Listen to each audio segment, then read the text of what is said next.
In 2016, after shopping my manuscript around, I got offered a traditional publishing contract. I took my time, did the math, and then I said no.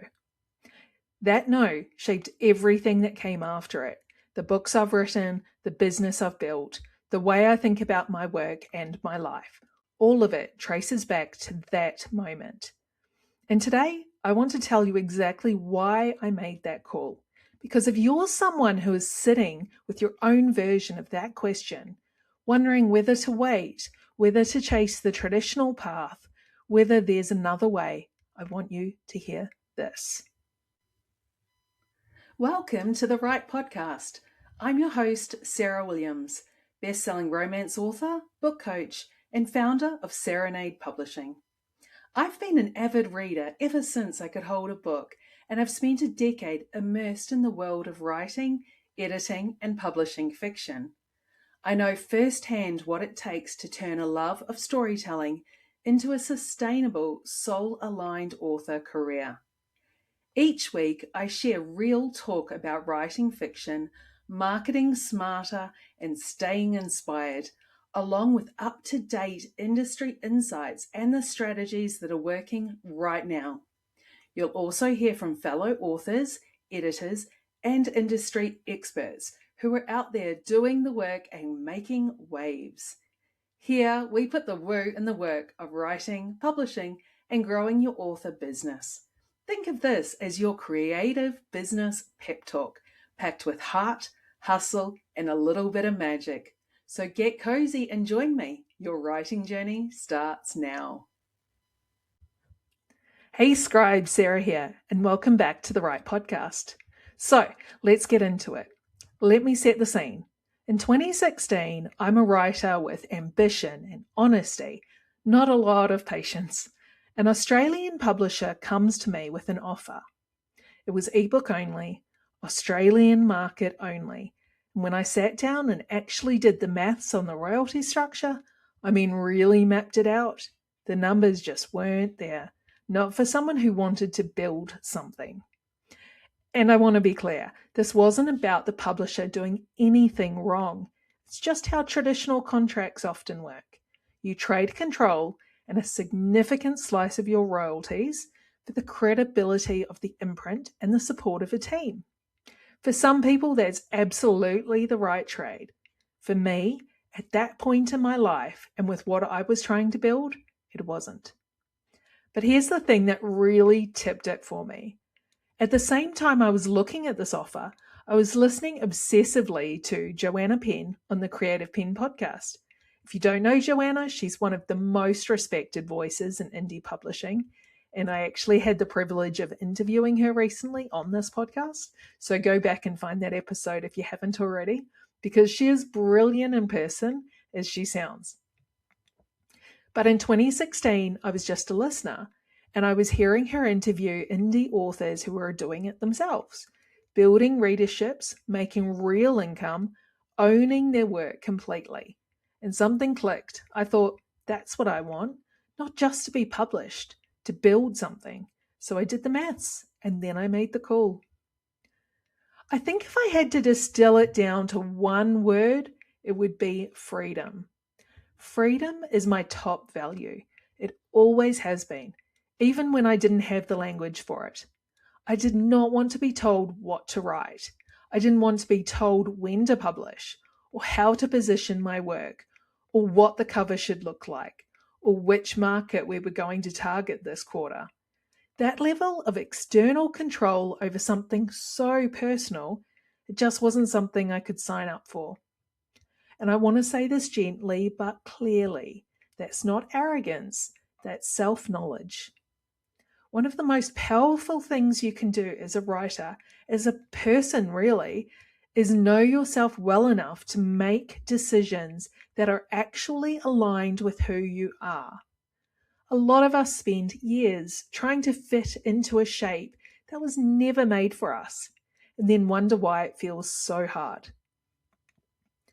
If you're listening to this and you're nodding along, if the idea of handing over creative control makes something in you quietly recoil, pay attention to that. That's information. I'm also going to be honest about something that is maybe a little less noble sounding. I'm not a terribly patient person. Traditional publishing timelines, from contract to book on shelf, can stretch anywhere from 2 to 4 years, sometimes longer. And while I have enormous respect for the work that goes into the process, I know in my bones that waiting 2 to 4 years to find out if something worked was not something I could do with any grace. I'm wired to move, to make something, put it out into the world, learn from it, and do it again. Indie publishing gave me that. It let me iterate, experiment, grow on my own timeline, at my own pace. And look, I know that's not everyone. Some people really value the slower, more considered process. Some people find the traditional route deeply meaningful and the wait absolutely worth it. I'm not here to tell you that's wrong. I'm just telling you what was true for me. Knowing you're not built for waiting is not a flaw. It's just another piece of self-knowledge. And it belongs in your decision making. Here's where I want to go a little deeper because I think this is the part that often gets left out of the conversation. When I turned down the offer in 2016, I wasn't just making a publishing decision. I was making a business decision. I wanted to build something sustainable, something that could genuinely support me and my children, not just creatively, but financially.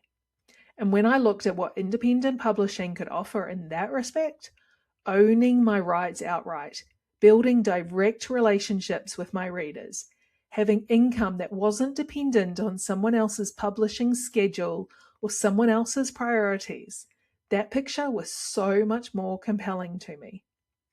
The no I said in 2016 wasn't impulsive, it was strategic.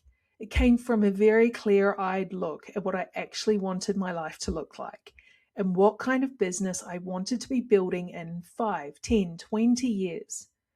That reframe from I am a writer trying to get published to I am building an author business, that is everything. That shift in identity is what changes the decisions you make, the way you spend your time, the way you think about your work.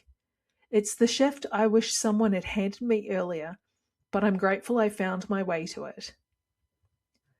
Almost a decade on, would I do it again? Yes, without hesitation.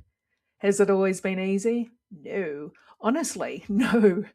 There are parts of running an independent publishing business that are genuinely hard. The visibility, the marketing, the wearing of every hat simultaneously, especially in the early years. There are days where a traditional deal sounds like a lovely idea. But what indie publishing has given me, the creative freedom, the direct connection with my readers, the ability to make a call on a Monday and have it implemented by Friday, the fact that every book I have ever written belongs completely to me, I wouldn't trade that. And I want to say again what I said at the start. If a genuinely good traditional offer came my way today, I would look at it. I'm not ideological about this. I'm practical.